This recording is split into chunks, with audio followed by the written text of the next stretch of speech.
রাতের বেলা গ্রামের পথ দিয়ে বল্টু হাতে একটা টর্চ আর বস্তা নিয়ে কাঁঠাল গাছের নিচে এসে দাঁড়ায়। বল্টু মনে মনে ভাবে, উফ, কানাই দাদুর গাছের এই পাকা কাঁঠালটার উপর আমার অনেক দিন ধরে নজর আছে। আজ রাতেই এটাকে সাবার করতে হবে। কিন্তু বাবা, চারপাশটা যে অন্ধকার, কেমন যেন গা ছমছম করছে।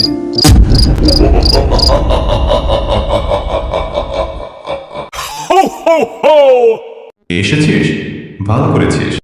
বল্টু ভয়ে কাঁপতে কাঁপতে বলে।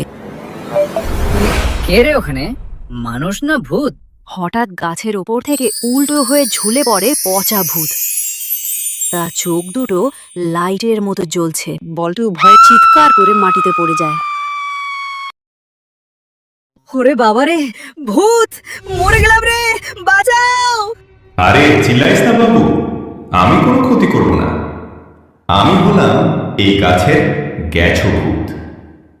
তা মধ্যরাতে বস্তা হাতে কি উদ্দেশ্যে আসা শুনি? কাঁঠাল চুরি? ভূত মশাই, আমাকে ছেড়ে দিন। আমি আর কোনোদিন চুরি করব না। আমার হাড় মাংস চিবিয়ে খাবেন না প্লিজ। ধুর বোকা, আমি কি রাক্ষস নাকি যে তোকে খাবো? আমি হলাম ভেজিটেরিয়ান ভূত। মানুষের মাংস টাংস আমার পছন্দ না, আমার শুধু পাকা কাঁঠাল পছন্দ। কিন্তু কি? কিন্তু ভূত হওয়ার পর থেকে আমার হাত দুটো কেমন যেন অবশ হয়ে গেছে। আমি কাঁঠালটা গাছ থেকে পারতে পারছি না, আর এই শক্ত খোসাটাও ছাড়াতে পারছি না। তুই যদি ওটা পেড়ে আমাকে খাওয়াস তবে তোকে ছেড়ে দেব, নয়তো আচ্ছা ঠিক আছে ভূত ভাই, আমি কাঁঠাল পেড়ে সুন্দর করে কোষ ছাড়িয়ে তোমাকে খাওয়াবো। কিন্তু আমার একটা শর্ত আছে। কি শর্ত? জলদি বলো, আমার পেটে ইঁদুর ডন বৈঠক দিচ্ছে। কাঁঠালের অর্ধেকটা কিন্তু আমাকে দিতে হবে। রাজি? আচ্ছা ঠিক আছে, ডান। তুই অর্ধেক, আমি অর্ধেক। এবার জলদি গাছে ওঠে। বল্টু গাছ থেকে কাঁঠাল পেড়ে নিচে নামায়। তারপর কাঁঠালটা ভেঙে কোষগুলো বের করে। পচা ভূত! বাহ, কি চমৎকার! আর ভূত হাপুস হুপুস করে গিলতে থাকে। দেখতে দেখতে পুরো কাঁঠালটাই প্রায় শেষ হয়ে আসে।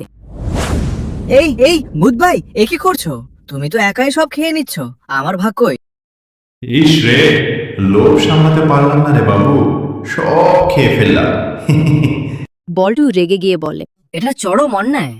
তুমি ভূত হয়ে মানুষের সাথে বেইমানি করলে। আমি আর কোনোদিন তোমার কাছে আসবো না। পচা ভূত বলে। আরে রাগ করিস না বল্টু, কাঁঠাল তো শেষ, কিন্তু তোকে আমি খালি হাতে ফেরাবো না। ভূতের বেইমানি সহ্য হয় না। এই নে তোর পুরস্কার। ভূত হাততালি দেয়। সাথে সাথে আকাশ থেকে টুপটাপ করে বল্টুর বস্তার ভেতর দামি দামি পাকা আম, লিচু আর মিষ্টি পড়তে থাকে। বল্টু খুশি হয়ে বস্তার ভেতর দেখে। ওরে বাবারে, এত ফল, এত মিষ্টি! বলে, এবার এগুলো নিয়ে বাড়ি যা। আর শোন, পরের সপ্তাহে কানাই দাদুর গাছের ওই বড় নোনা আতাটা পাকবে। আবার আসিস কিন্তু, দুজন মিলে ভাগ করে খাবো। ভূতটা আবার গাছের ডালে অদৃশ্য হয়ে যায়।